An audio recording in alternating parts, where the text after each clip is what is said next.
Parameter of law के इस channel में मैं आपका हार्दिक स्वागत करता हूं। आज का महत्वपूर्ण विषय है धारा 164 दंड प्रक्रिया संहिता या सेक्शन 164 सीआरपीसी, जिसके तहत किसी भी एक्यूज्ड का, कंप्लेनेंट का, प्रोसिक्यूट्रिक्स का कथन मजिस्ट्रेट के समक्ष होता है। इसका क्या इम्पोर्टेंस है, कहाँ होता है, क्यों होता है और क्या इसका महत्व है, ये सभी विषय मैं आपको इस पर बताऊँगा।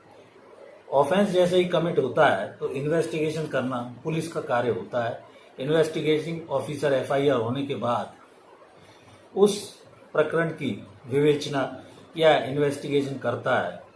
तो इस विवेचना के अंतर्गत धारा 161 सीआरपीसी के तहत उस फरियादी के, विटनेसेस के या प्रोसिक्यूटर्स के या जिसके भी स्टेटमेंट इन्वेस्टिगेटिंग ऑफिसर आवश्यक समझता है, धारा 161 के बयान पुलिस ऑफिसर लेता है।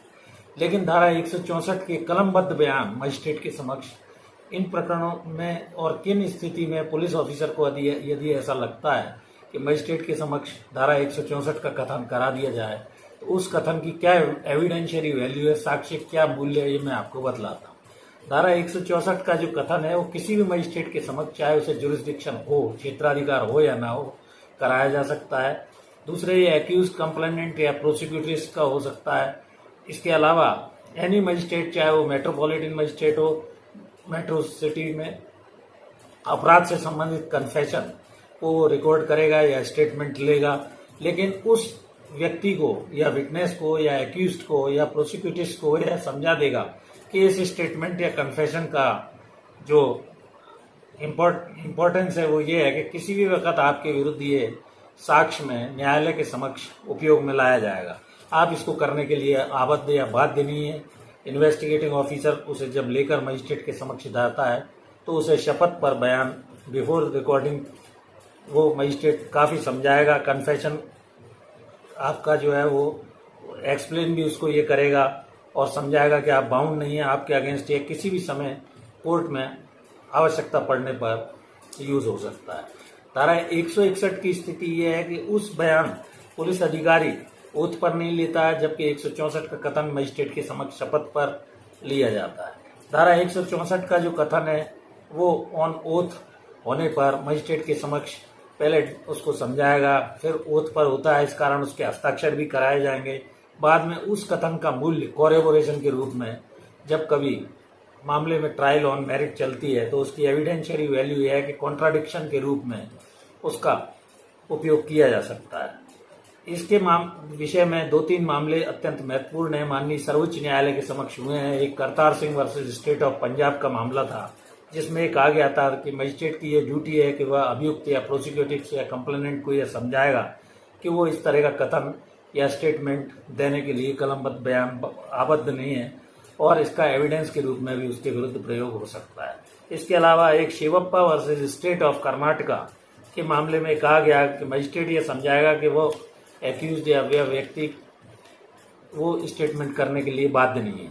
इसी प्रकार एक अन्य मामले में ये प्रश्न उठा कि क्या मजिस्ट्रेट के समक्ष सीधा वह व्यक्ति बिना इन्वेस्टिगेटिंग ऑफिसर या पुलिस ऑफिसर के ले जाए 164 का कलमबद्ध बयान करा सकता है या नहीं।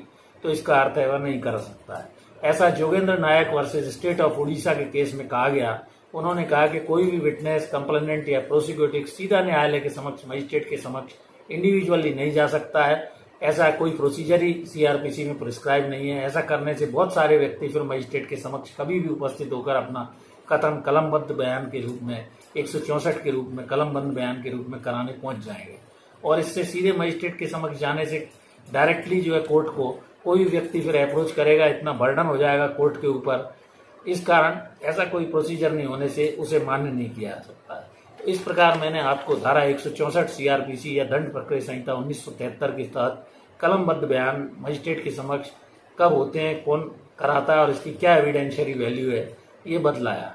तो जैसे ऑफेंस ऑफ रेप है, मर्डर है, इन केसेस में एविडेंशियरी वैल्यू के लिए कोई भी एक्यूज्ड है, कंप्लेनेंट है, प्रोसिक्यूटिव है, उसके कथन पुलिस का इन्वेस्टिगेटिंग ऑफिसर न्यायालय के समक्ष किसी भी मजिस्ट्रेट, चाहे उसके अधिकारिता हो या नहीं, धारा 164 का कलमबद्ध बयान कराकर और उस बयान को इस कारण रख लेता है कि आवश्यकता पड़ने पर वो बाद में मेरिट्स पर उसको उपयोग में लाया जाता है।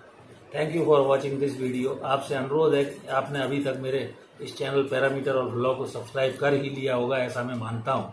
यदि नहीं किया हो तो please subscribe my channel parameter of law. Thank you for watching this video.